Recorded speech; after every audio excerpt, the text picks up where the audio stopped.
Joe, which I'm sure he didn't read, trust me, he did. Never good enough, never perfect enough, never enough, never, never good enough, never perfect enough, never appreciated enough, never enough, period. Story of my life. You got your wish, Joe. You do not give a fuck about me, and as soon as possible, depending on when I can walk again, and therefore fly, Omar and I will be out of your home in your life for good. That's what I said yesterday.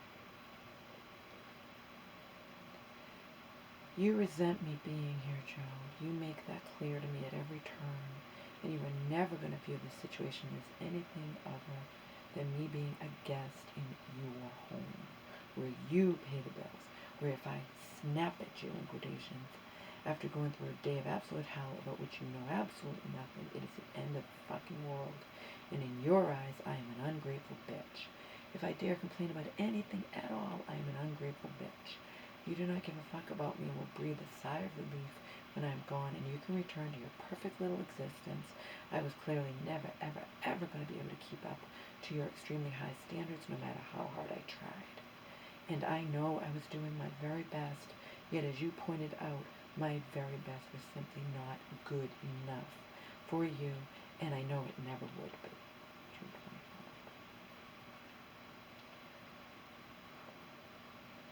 24th. Selena, Joe hates me. I have to go home for good. And my inevitable deep depression over losing Joe is going to make my mother's recent depression look like a sunny day in the park. I will forward to you texts I sent to him that he likely will not read.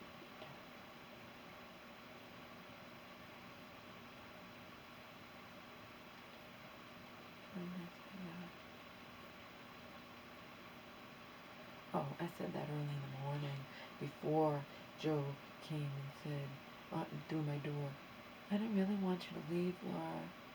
And I said nothing. He goes, you can sit there hating me all you want.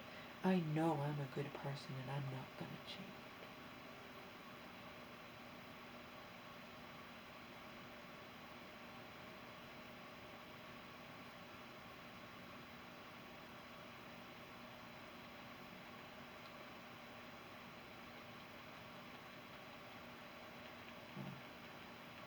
To Selena early in the morning.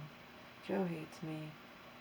Remember, this was early in the morning after what he did to me the night before, Tuesday night. Joe hates me. I have to go home for good, and the inevitable deep depression of losing Joe is going to make my mother's recent depression look like a sunny day in the park. I will forward to you texts I sent to him that he likely will not read. And that's what I did. I forwarded her the two.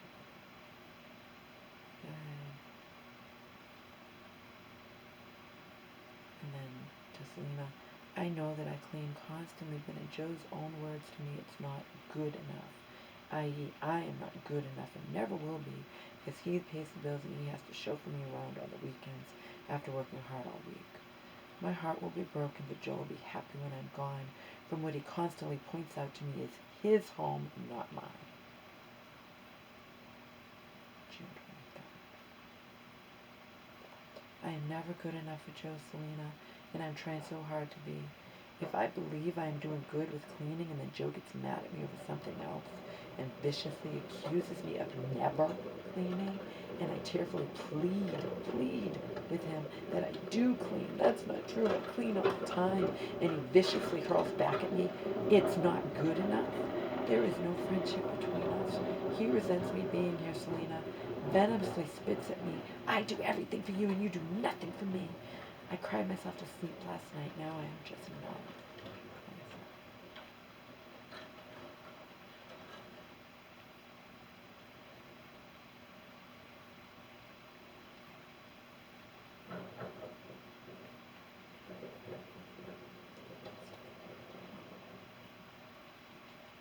Including trying to get Trishman over there to figure out what they're going to do about the damn home gym, that total gym that's on its way.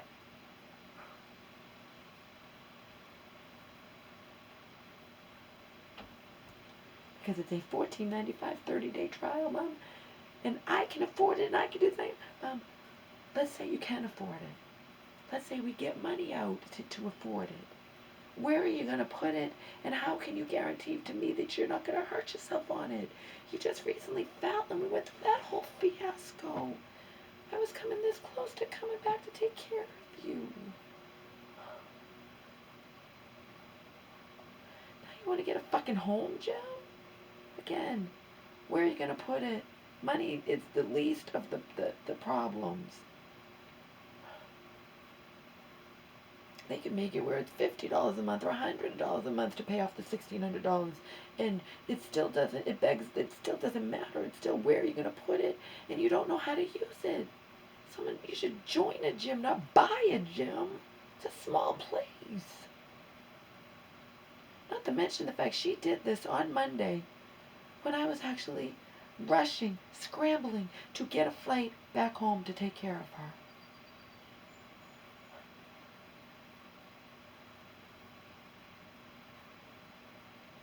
Oh, I'm sorry. That was Monday. I was rushing to get a flight because I was hurt, and I was gonna come back and have her take care of Omar. In case I go to the emergency and they want to put my hand in something. Okay. But the week before, I was scrambling to try to go. I was gonna try to go back and take care of her. It turned out it was unnecessary because she had a hairline fracture that had healed in a month's time. Because I got her the help she needed. We got her off some powerful trazodone she shouldn't have been on. Of course, I didn't want her to go to cold turkey, and lo and behold, she goes sees her primary care physician and she hasn't been sleeping right. I get voicemails last night in the middle of the night at 12, at 1:09, and then at 1:42. The last one was, I'm sorry, the 1:09. I'm going to bed at 1:30, and then I get one at 1:42, and I don't keep my phone on, and it's obviously she still hadn't gone to bed, had she? And the week before, I went to bed at 1:30 and I was up at 5. I slept really well. So she saw her primary care physician and went back on the trazodone, a lesser dosage. But the point is, I knew she shouldn't go off cold turkey. Okay? But everybody was afraid, including me, if she's falling in the middle of the night. But she has to protect herself too. She can't. She's on powerful psych meds. Even off the trazodone or on the trazodone, she has to get up carefully at night. I've told her that for years. So has Selena. So have doctors. So have other people. You have to get up carefully. You can't. And if it's better to pee yourself than to fall and get hurt. But I'm not there to know if her arm's really hurting her. And if she doesn't want to go to the doctors, she'd already seen the doctor over the other thing. And then they don't check her arm. Why? Why didn't you have your arm checked? And then she's complaining about her arm, but she'll say to me, it hurts, it doesn't hurt, I don't know. And then bitches to a friend that was driving her to a Bible study or something. And then I'm supposed to contact, get her help or whatever, get her an x-ray. But I'm like, I'm not going to do that. She says it's not hurting her. So she calls. And what do? They send the fucking paramedics there. They overreact when she needed an x-ray. Paramedics doesn't give her an x-ray. Then 2 more weeks go by, and her arm is hurting her, and she actually calls up, and this person doesn't overreact, and they give her the fucking x-ray. Turns out that, it should have been tested a long time ago, but she had a hairline fracture that had healed for a month, and she doesn't even have to be in any kind of sling or anything. But we didn't know that because she goes to urgent care, and they put her in a sling, and then she has to see an orthopedic surgeon the next day, and that person tells me, who's is the assistant to him, but refers back to him, and, oh yeah, she's fine, she doesn't have to be in a sling, nothing. So breathe a sigh of relief, I don't have to go back. Okay. But then my hand is getting worse and worse, and then I decide that I will go back and have her take care of Omar, because I find out around here they won't take my insurance at an urgent care. I would have to pay out of pocket, and then, and then they still might put me in something, and probably will, and then I can't take care of Omar. So, but then when my mom is screaming at me viciously that she's going to keep that home gym and not listening to reason, like, why did you do that, Mom? You went behind my back. If she's going to be in that attitude where I cannot reason with her, where, like, the next door neighbor realized, she said it right, it's like talking to a brick wall. Come to find out, my good fortune is she's experienced that. She knows firsthand, what Joe will never know firsthand. Okay? And it is like talking to a brick wall. Okay? That's why I have forgiven myself when my mother, I'm trying to reason with her when she wants to do something crazy. Like they get chickens when we were not zoned for chickens. You know, there's only a tiny little backyard or any number of things. And she will do stuff and I can't reason with her. Well, now she knew I would say no, so she did it first and then told me. And now she's not even canceling it because I said, did you cancel it? No, I can't find the number to cancel it. I'm like, Mom, it's going to arrive. And if it's left out, if it gets damaged or stolen or any number of things, like, like you're going to be out $1,600 if you're not home. And she won't even know enough because she won't even know enough to say, I don't want it and refuse it. Like, I couldn't even believe it. I spent all day trying to cancel flights and get back the money from the flight I'd already canceled because they gave me a credit. But because I'm scrambling around trying to fly there. And then you're going to pull this fucking shit? Where are you going to put the damn home gym? You're not even thinking about the fact you're so supposed to be so happy that I'm coming back. There's going to be even less room for a friggin' home gym. You don't know how big it is, whatever. And she's like, yeah, that's dementia. Does your mom have dementia? Oh.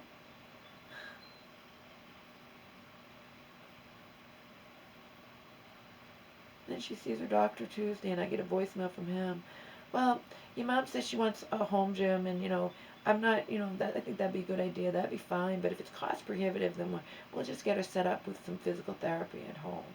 Meanwhile, the orthopedic surgeon's office had already set her up with physical therapy, but nobody communicates.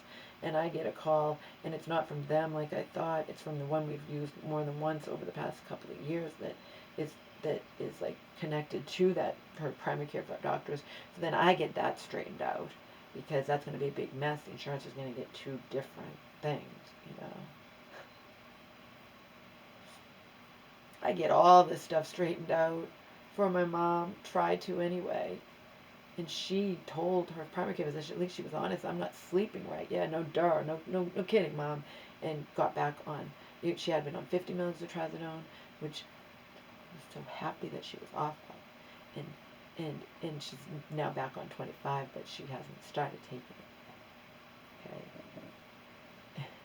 And then because they go into pissing contests, she got it through her primary care physician, but it's supposed to be psych meds, which means it's supposed to be through the psychiatrist, and he got pissed before when she went over his head and did that before. If it ends up being a pissing contest, I can foresee that happening too. He can't stand it if she does that. But on the opposite end, when she got out of the nursing home and she's on Keppra and high blood pressure medication, that has to go through the regular doctor. He won't do that. He'll only do psych meds.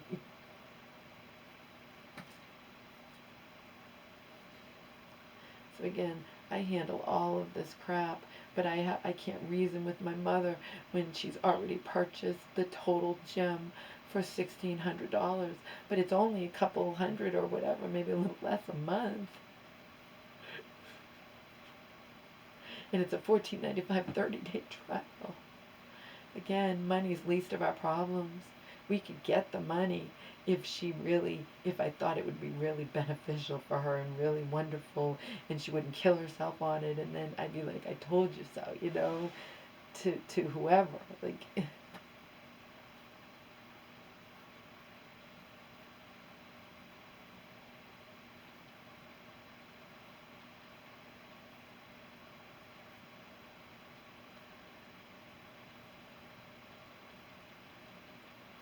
unreal.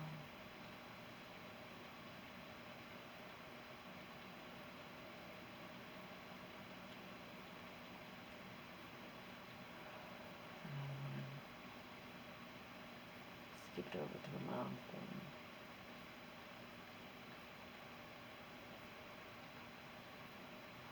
What Joe snarled at me regarding situation between me and his extremely kind and compassionate next door neighbor.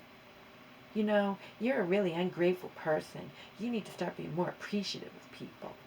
Because in his eyes, I shouldn't complain at all because she's doing something wonderful for me. I have no right to have my feelings, that I don't want to sit for potentially hours in an emergency room, you know, making small talk while, and You know, if I have to be in that fucking emergency room for hours potentially, I want to just be there by myself with my Walkman, not having to make small talk with someone that I don't even know.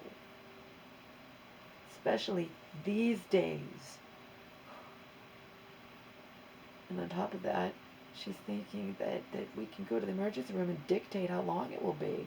She even said, well, I have an appointment in the afternoon, but I'm sure it won't be that long, right?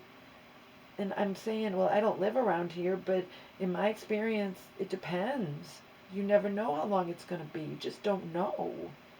You can be seen and then wait an hour to see a doctor because they're busy with more important patients than you. I'm not a true emergency. And I begged her practically. You can just drop me off. I really don't. Can you just drop me off some, not now, but some afternoon, like closer to the afternoon, and then Joe can pick me up after work. And then she's like, no, I'll take you tomorrow morning, and we'll go at 9, okay? Which would have given us more time in case it lasts longer. But again, I don't want to. But then she changes it to 10, which it makes me even more anxious. But in the end, I couldn't find my health things, and it's not an emergency. And the more I think about it, at this time, I didn't know that Joe was going to do what he did to me, you know, Monday night after midnight. And I'm just thinking, I'd rather just I'm going to cancel. I'll just rather have Joe take me on the weekend, even though I'll probably have to wait there 6 hours on the weekend, which will be a zoo. It's better than, I'd rather wait 6 hours than have to make small talk with someone I don't really know for hours while in an emergency room and having to follow what everyone has to follow these days. I just want to relax. He knew zilch about what had transpired that horrible for me day, zilch about what had gone down between me and his precious to him female next door neighbor, whose shoulder I had cried on over what Joe always trivializes as drama, as nothing but my drama, and was assuming things about me who he clearly views with disdain, falsely assuming things about me, whom he clearly views with disdain. Despite not knowing the whole story I will never share with him, he instantly assumed that the things he felt about me in our relationship, where I am incapable of ever being appreciative enough in his eyes, had to apply in this complex instance revolving around me and his neighbor, when his low opinion of me, his so-called friend, could not have been further off the mark.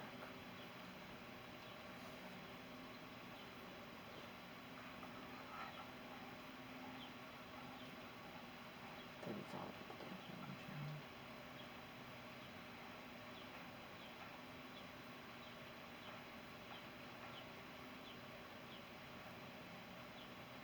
And about all the things about the airline, explaining. I am getting refunds for both flights, but it took me 8 total hours on phone this past Monday to talk to airline employees and cancel flights. It is obscene how long people have to wait these days to reach airline phone reps. I asked to use neighbor's PC. Joe worked 14 hours, offered me his PC after midnight when it was way past too late, and then got furious with me for being human and snapping at him. Why would you think I would want to use your computer this late, especially when you worked 14 hours and Omar will cry and keep you awake and make you even more upset? Don't think he has never snapped at me, Selena, but in his eyes, he is always excused because he works and pays the bills here and I don't. June 23rd. It's getting close to 90 degrees in here. If it reaches 90, I already told Joe this like weeks ago, but we've been okay with it. He's been turning on the air, but it's almost 90 in here, and if it reaches that, then the downstairs container that I bought to have Omer near me if I was on Joe's computer, but it's worked out good too because then I could keep him down there all weekend. Only have to worry about Monday through Friday. But again, Joe takes this personally. I'm sorry, it's reality. You take everything with me so personally. Like it's my dog, and it's my dog, and but even turning the air on downstairs, it still stays like 85 in here. That's okay. I'm learning to deal with it, but Omar, we can't have it reach past 90. And then to Selena, it sucks not having my own PC, Selena, but I can't even feel that way without Joe viewing me as ungrateful. In his eyes, I clearly can never be grateful or appreciative enough of everything he has undeniably done for me. So what is any longer the point in me trying so hard to be good and please him? Why should I even care anymore? I continuously walk on eggshells, Selena. I try so hard, believe, 100% believe I am doing good, and then find out that Joe doesn't think so, doesn't think I'm doing good at all. According to him, I am not doing good enough. He broke my heart with the horrible things he yelled at me last night. There is no point anymore. I can't go back to my mom. I can't stay here. Should I just kill myself or go numb and not care? I'm a good person. I'm not going to change. So if you don't like it, just leave then. Just leave, just leave, just leave. Oh my God, Joe. How is that any type of real friendship between anybody? I've uploaded 100% truthful videos where, this is all to Selena, where some viewers have instantly recognized Joe's behavior towards me as abusive. At least when my mom has provoked me into not treating her very nice, I have hated myself. Joe views himself as a good person, and I am the problem. Even when he has made me cry in the past months, in the months past, he has accused me of playing the victim. So what is the point? I'm so horrible. Why do you want me here? Want me in your life? So you can continue to view yourself as a good person while you sit there and ridicule my genuine tears and trivialize the pain you are causing me to feel when I already view myself as a loser 24/7. There's the other piece to the puzzle. I thought Joe was different, that he didn't view me as less. But he will never not view this as his home, and I'm a guest, and he can take away the computer. He can order me to leave, to tell me this, or if you're not happy with the way I behave, the way I'm abusing you, not just in my eyes, just leave.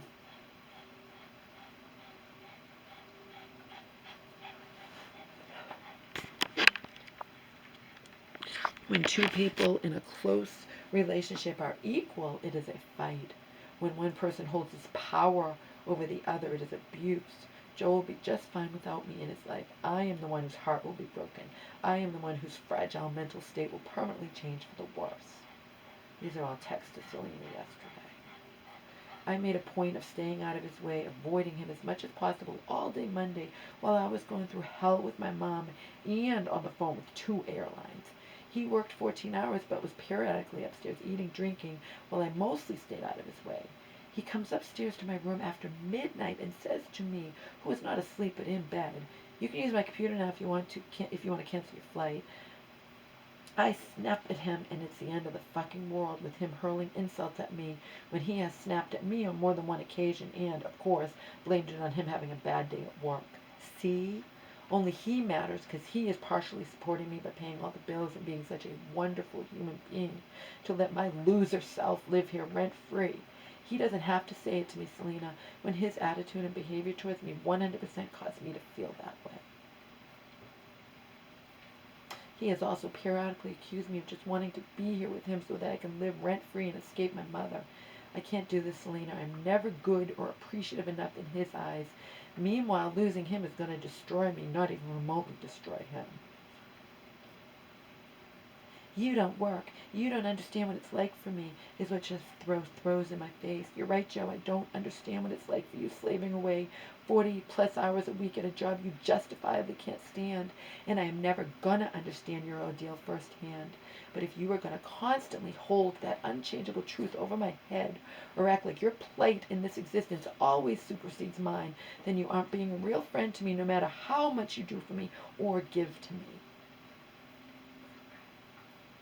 Sometimes nothing seems worth it, Selena.